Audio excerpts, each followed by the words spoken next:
Good evening. So I just want to thank you guys for coming. We're super excited. We have Brad Brown with us tonight, wonderful magician. So if you put your hands together, we'll see what he has for us.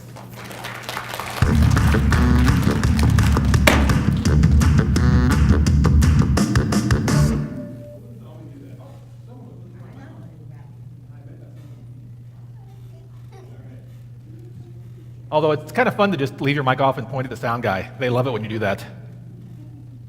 Anyway,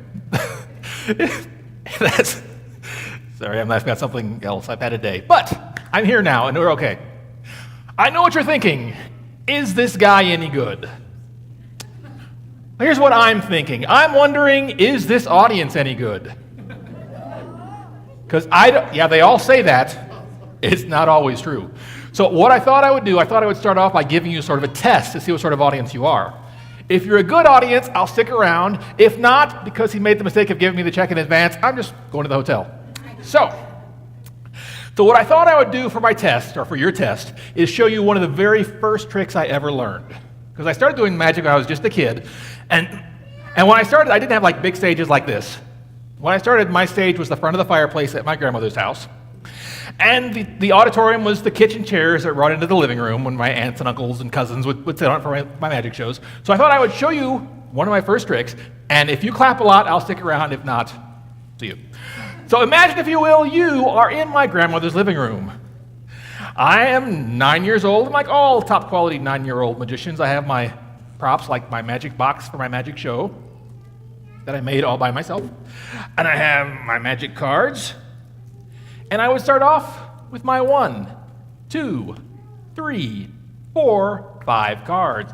I would take one card, toss it into the magic box, snap my fingers, and believe it or not, I still had my 1, 2, 3, 4, 5 cards, at which point everyone would spontaneously break into applause and shout, "We love you, Brad!"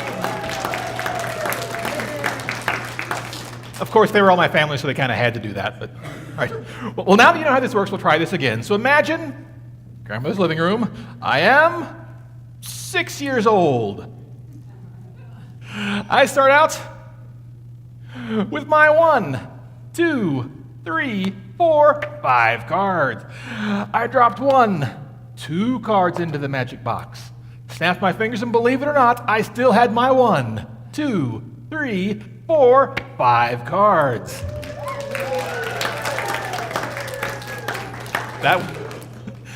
Yeah, it was better. I'll give you one last chance. So once again, imagine grandma's living room. I am 3 years old. I start out with my 1, 2, 3, 4, 5 cards. I threw away 1, 2, 3, 4, 5, 6, 7, 8, 9 cards, because at 3 I didn't have that whole number thing figured out yet. But when I snapped my fingers, once again, I still had my 1, 2, 3, 4, 5 cards, at which point they magically disappeared and everyone spontaneously broke into applause.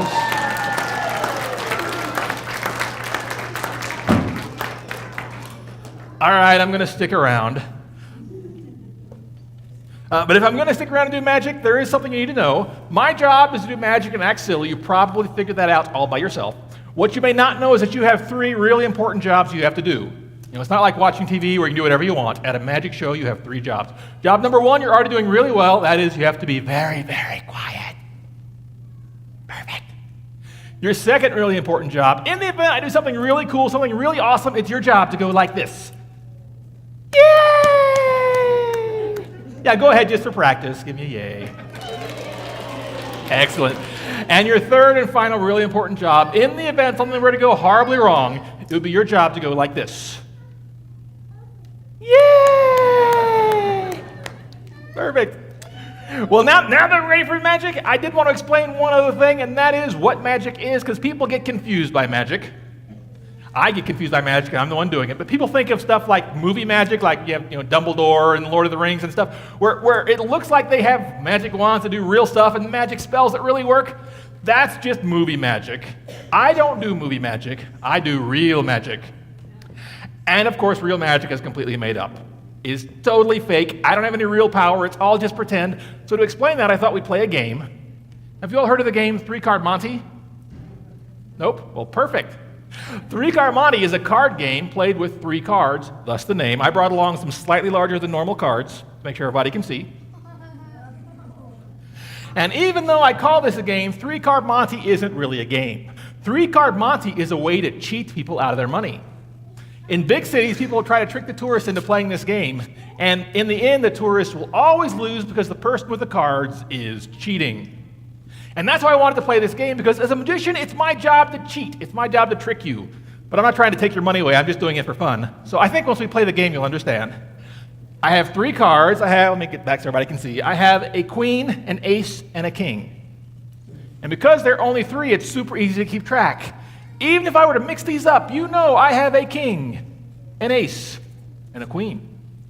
But of course, you have to watch out for my sneaky move. This is my sneaky move. That was it. All right, what card did I put down there? Queen? Nope, that's actually the king. The queen is still right up here.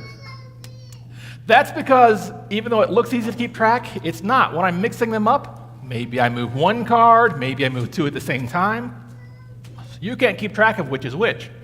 If I were being more honest with you, I would just show you the card. Like I have an ace here. I can turn that over. But of course, being the smart group that you are, you know to watch out for this. All right, so what card did I put down there?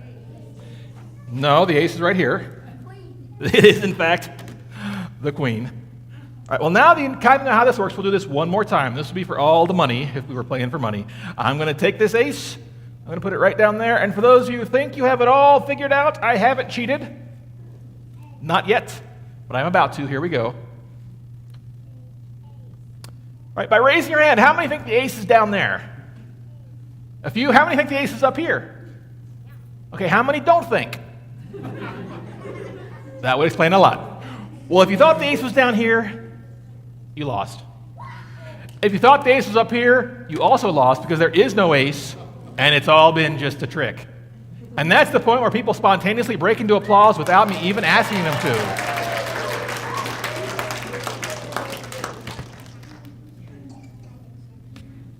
Well, I have something to show you that, well, it's actually kind of dangerous. But it's okay, I'm a professional, I can handle it. But I have something to show you right here. This is it. I know this doesn't look like much, but this is actually a very dangerous artifact. I know bowls aren't usually that scary, but this one is because of what it can do. This magical bowl can tell when people are lying. And that's dangerous because we human beings lie like all the time. But it's okay for me to have this because I am a professional and I never lie. Most of the time, I don't lie. A lot of the time, I will actually tell the truth. I'm lying right now. All right. Well, now you know how this works, and you can see why this is dangerous. I mean, think what it would be like if your mom had one of these. Actually, moms don't need them, they just know. But dads could totally use one of these. Anyway, in case you're wondering, I got this when I was on expedition deep in the Amazon. I bought this on Amazon. But I thought as long as I have a magical glowy bowl of truthfulness, I would see if I can use this to read some people's minds. So I need to find the sneakiest people here. So let me look for sneaky people. I can tell you're sneaky, because sneaky people always say, yep, I'm sneaky. All right, I'm going to pick you as sneaky person number 1. I need more sneaky people. I need some sneaky girls, too. You can be a sneaky girl, I bet. And so can you, probably. And we'll get a guy. I was going to go back there, but I'll stay up here. Come on, you can help me out. Yep, come on up here. All right, make a line right over there in whatever order you think is best. Head right over there to that side. Any point in the line you like. All right. And what are your names? Eliana? Braden? Brant? What was that? Delia. All right. Now, I do need to make sure that you're not so sneaky that you can, in fact, fool the magical glowy bowl of truthfulness. So I'm going to We're just going to check it out, see if you can fool it. So I'm going to ask you a question, but I don't want you to get in trouble for lying. So I'm going to tell you the answer. When I ask you a question, the answer will be no. It may not be the right answer, it may not be the truth, but whatever question I ask you, the answer is no. Do you understand? Yes. Okay. Whatever question I ask you, the answer is no. Do you understand? Yes. Whenever I ask you a question, the answer is no. Do you understand? No. All right. Here we go. We'll start with you. You seem nervous. It's okay. Let's see. Have you ever told a lie? No. Were you lying no, this is going forever. All right. Let's see. You stay here. You're good. Have you ever taken anything you weren't supposed to, no matter how small? No. No, of course not. Let's see. Have you ever disobeyed your parents? No, of course. And I got a good question for you. Am I your favorite magician in the whole world? No. It's okay. It's still early. Now we're going to use this, but we need something to see whether people are lying, and we're going to use this. It's a solid gold ball. All right, it's gold-plated. All right, it's painted gold. One of you may get the gold ball, the rest will get something from here. I have a bag of stuff here.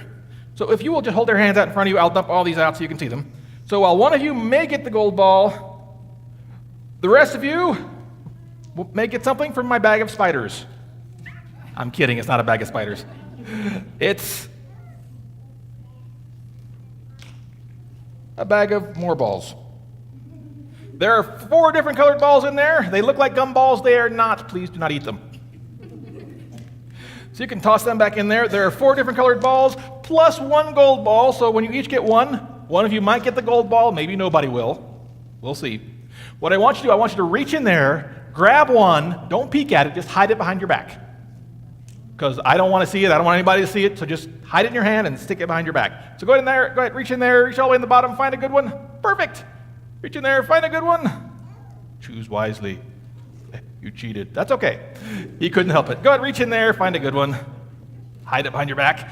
And there ought to be a couple left. One for you, one for me. All right. Now, in order for you to know whether or not you're telling the truth, you have to know what the truth is. So I'm going to turn away and hide the magical glowy ball so it can't look. And I want you to just peek and see which color ball you have in your hand. But wait till I turn away. All right, you can peek and then hide it again. I'm turning back around. Oh. Now we're going to see if the magical glowy bowl of truth can figure out who has the gold ball. Remember, when I ask you a question, the answer is no. So, that's a good sneaky face. Well done. All right. All right, so I have no idea, but the magical glowy bowl knows all. So, do you have the gold ball? No. She speaks the truth. Which one do you have? Hold it up. You have black, which is also known as not gold. And it matches the outfit, so well done. All right, you can head back to your seat. Give her a big round of applause. All right. Do you have... You don't get away with anything, do you? That's okay. Do you have the gold ball? No. No! He also speaks the truth. Which one do you have? Hold it up. You have orange, which is kind of a red. This color, whatever color it is not gold. All right, give him a big round of applause, too. All right, put on the sneaky face, here we go. Do you have the gold ball? No! Liar! That means you do have the gold ball. Hold it up, do you have the gold one? You do, in fact, have the gold ball. You can head back to your seat, give him a big round of applause. Of course, we know you don't have the gold ball, so it's not very suspenseful. Am I your favorite magician yet? No. That's all right. Show everybody which color ball you have, though. You have blue, which is also known as not gold. Give her a big round of applause as well. Thanks so much. Well, I think now that I have a magical glowy bowl of truthfulness, I am, in fact, the greatest magician in all the world. In Nebraska, I am in this church right now.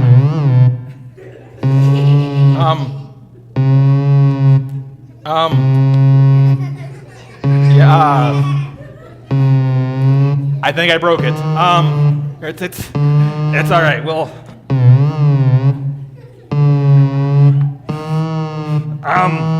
yeah, that's not. Oh no, it's okay. I'm a professional. I can handle this. There we go.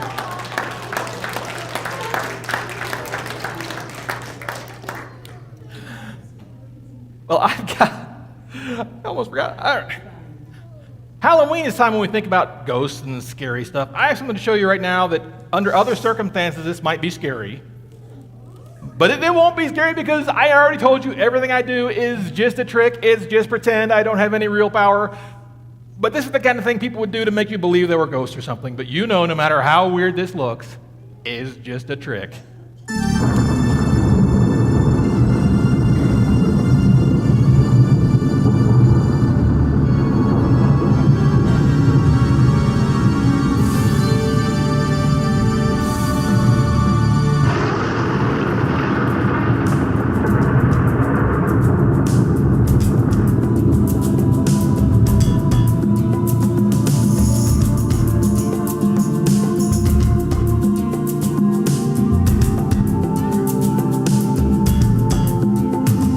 I'll let you get a peek underneath there.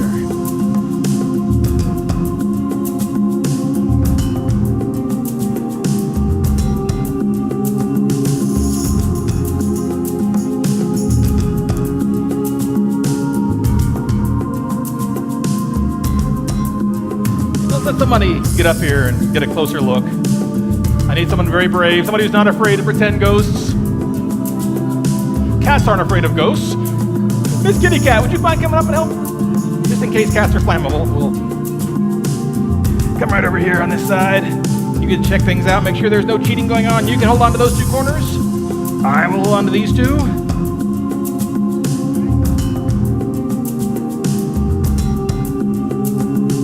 right, are there any strings up here, any wires? Oh, you want to take a look under there? Any rocket engines, anything weird under there? All right, you can let go. I think it likes you. All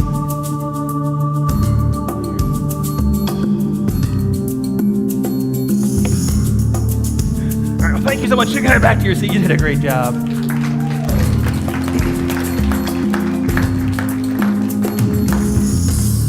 And remember, it's just a trick. It's a good trick, but it's just a trick. But you can see how under other circumstances people might believe there were ghosts or spirits, something spooky going on. And it's really hard to know what to believe sometimes. It's hard to know what's true. Like, I know somebody who believes in ghosts, and the reason she believes in ghosts is because she saw it on TV. Now, I hope I'm not going to ruin your childhoods and or adulthoods, but not everything you see on TV is real. I know. Like SpongeBob, it's totally real, I'm pretty sure. But some of the other stuff isn't real. It's hard to know what to believe because some stuff on TV isn't true. Some stuff our friends tell us, some things that a lot of people believe around us may not be true. Some things they tell us in school may not be true. So it's hard to know what to believe. It's hard to know where to turn to figure out the truth. But there is one place where we can look where we're always going to find the truth, and that is God's Word. Because God never lies. God knows everything, so if God tells us something is true, then we can know that it's true. That's why it's so important to know what's in the Bible, because if we know the truth, it's going to be a lot harder for somebody to trick us into believing a lie. Now, I just talked about the fake supernatural, about ghosts and stuff. I want to share with you really briefly about what I've discovered about the real supernatural, because I've discovered there is a real supernatural, and I want to talk about it using these kind of giant handkerchiefs. This blue one I'm going to use to represent God. Talking about the almighty, all-powerful God who made the whole world all by himself. So what's the blue one represent? God. And in the beginning, there was nothing except for God. And when we think of nothing, we think of like big, dark, empty space. But there was no darkness or emptiness or space or anything except for God. And God decided to make everything. He made the sun, the moon, the stars, the planets, the people, the animals, everything. So this could represent everything, but I'm going to use this green one just to represent us, to represent people. So this is going to be a person. So what's the blue one? And the green one is? The first thing we can learn from this is that in the beginning, we had this kind of close relationship with God, this connection with God that we were all designed to have. But before long, the people decided to do things their way instead of God's way. God told them how to live, God told them what to do, but they broke God's rules, they did things their way, and when they did, they lost that connection with God. And have you ever broken anything? How bad would you feel if you broke the entire world? Well, that's what they did. When they disobeyed God, they broke the entire world. It was a perfect world where nobody got sick, nobody died, nothing bad happened because it was perfect until we came along and messed it up by doing things our way instead of God's way. And we like to think that we're better than that. We like to think, well, if I were in charge, I would do things right. But we're just like them. Like we talked about with the magic glowy bowl, we know we're supposed to tell the truth, and sometimes we don't. And we know we're supposed to obey our parents, and sometimes we don't. And we know we're not supposed to take stuff, and sometimes we do it anyway. We're just like them, and that's bad because the Bible teaches us that sin or disobeying God has consequences. The Bible says the wages of sin or what we deserve for our sin is death. That's talking about dying and being separated from God forever. That's the bad news. But before I go any further, I do need a couple people to help me. This is not a very exciting one. I just need a couple people to hold something for me. Let me get mid to large size people. All right, hazmat. I declare you to be mid-sized. And let's find somebody else. Is there a girl for maintaining the balance? All right. I can tell you desperately want to come up. I can see it in the way he's waving your hand for you. You're too excited to even lift your own arm. You're that sorry, thanks for being willing to be forced against your will. Sorry, but it's okay. You don't have to have fun, though. It's entirely okay if you do not have fun if you don't want to. Here. But if you'll grab hold of that end, and you get somewhere over here, there's another end. So you head back that way. Look out. You head back that way, and we're not going to have a tug of war. We just need to hold it right there. Perfect. So what's this blue one again? God. I'm going to put God over here on this side. And the green one is? Us. It's a person. It's you, it's me, it's anybody. And I talked about sin and what sin does. Sin does something really bad. Sin does several bad things, but one really bad thing that sin does is our sin cuts us off from God. And just because I don't want it to fall on the ground, I'm going to tie it back together again. But our sin separates us from God. As long as the sin is in the way, there's no way for us to get past it to get to God. And because God won't be around sin as long as the sin is in the way, we can't have that kind of relationship with God we were designed to have, and we won't be able to go to heaven someday to be with Him. That's the bad news. The good news is that God loved us so much, He didn't want us to have to pay the price for our sin. So God did something amazing. God came to earth in the form of the man Jesus Christ. And Jesus proved He was God by all the miracles that He did, and in His entire life, Jesus never sinned. So He's the only person who ever lived who didn't deserve to die. Instead, Jesus chose to die on the cross to pay for our sin. You and I are the ones who are guilty. You and I are the ones who broke the rules. But Jesus chose to die on the cross to pay the price for our sin. And He didn't just cover up our sin. He didn't just hide it. When Jesus died, He actually completely got rid of our sin. And then, go ahead. And 3 days later, He came back from the dead, proving once and for all that He really is God. And one really important thing that Jesus said is, I am the way, the truth, and the life. No man can come to the Father except through me. Well, thank you two so much. You did a great job. I told you it wasn't a very exciting one, but thanks so much for helping out. You can head back to your seats. There is one last thing we can see here, and that is that God and this person are still separated.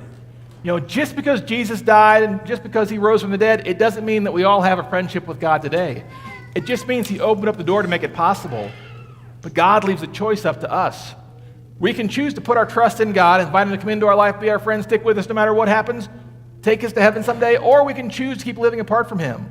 Once again, Jesus opened the door, but He leaves the choice up to us. And I bet a lot of you already have that kind of close friendship with God. But there may be some people here who are living apart from God. You don't know whether or not you're going to go to heaven, or you're pretty sure you're not going to go. I just want to make sure you know how to start a friendship with God, if that's what you like to do. Starting a friendship with God starts pretty much the same way any friendship starts. Like, if you want to be my friend, what's the very first thing you would do? You'd probably just talk to me. And that's usually how we start a relationship with God. It's all about putting our trust in God, but we usually express that by talking to Him. And talking to God is what we call praying. So if you want God to come into your life and be your friend, then just talk to Him and ask Him to. If you want God to forgive you for the things you've done wrong, then talk to Him and ask Him to. If you're not even sure what to believe, if you don't know whether God's out there or not, you don't know what to think, you're just here for the candy, that's great, we're glad you're here. That's a perfectly legitimate reason to come. We're glad you're here. But if you're not sure what to think about this God stuff, I would encourage you, talk to God, ask Him to reveal Himself to you, and just see what He does. Now, when I was going into the 7th grade, I said a very simple prayer. When I did, He came into my life. I know God's always going to stick with me no matter what. I know He's taking me to heaven someday. I also know that I'm not special. He'll do the same thing for you that He did for me. So if you'd like to start a friendship with God, you could say a prayer kind of like mine. My prayer went something like this. Dear God, I believe Jesus died for my sin, and I believe He rose from the dead. So right now I'm asking you to forgive me. I'm giving you my life, and I'll follow you from now on. In Jesus' name, amen. And if you've never said a prayer like that, you could say it on your own. That would be great. But if you have any questions at all, or if you want somebody to pray with you, then before you leave today, we have some people here who would love to just pray with you or answer whatever questions you have. If you're already plugged into a church somewhere else, that's great. We're not trying to pull you out of this church, out of your church. It's just about helping you start a relationship with God, if that's what you'd like, or if you just need somebody to talk with or pray with. That's why we're here. They will be somewhere in this room. Where? They will be at the back there. If you don't find them, talk to me and I will hunt one down for you. Or I'll talk to you. I am willing to speak to people as well on occasion. But anyway, I know you'd probably want to get back to the games. I have one last piece of magic to show you before we head away. Because I get to travel all over the place doing magic. Sometimes I go to faraway places like Nebraska. It's really scary there. Sometimes I go even farther. I've been to places like India, I've been to the Philippines, been to Africa, and in some of these places it never ever snows. Do you like snow? No, I do to a point. Beyond a certain amount, I've had enough. But I think it'd be really sad to be a kid and never ever get to see snow or play in snow. So when I went to India, I decided to bring some snow with me. Now, I don't know if you've tried to carry snow on an airplane, but it does not work very well. So I decided to do the best I could to show them snow using just a paper napkin. So here's what I did to show snow to the kids in India.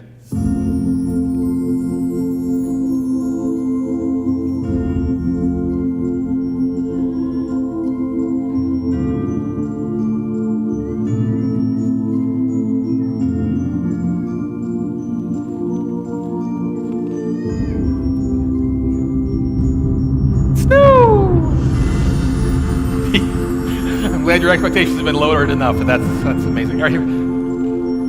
Snow! That's that side. I can do it in Telugu. It's an Indian dialect, therefore much more impressive. Here we go. Manchu!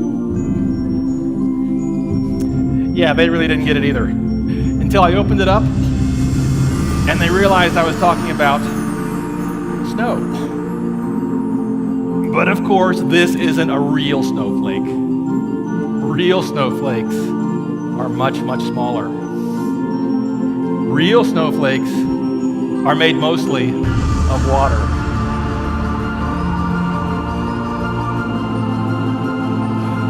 And a little bit of cool air.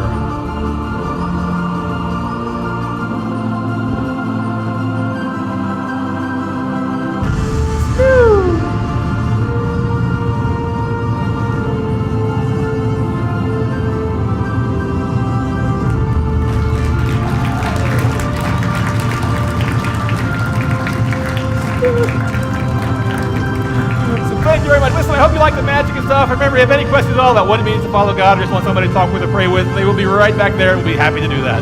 But thank you very much and good night.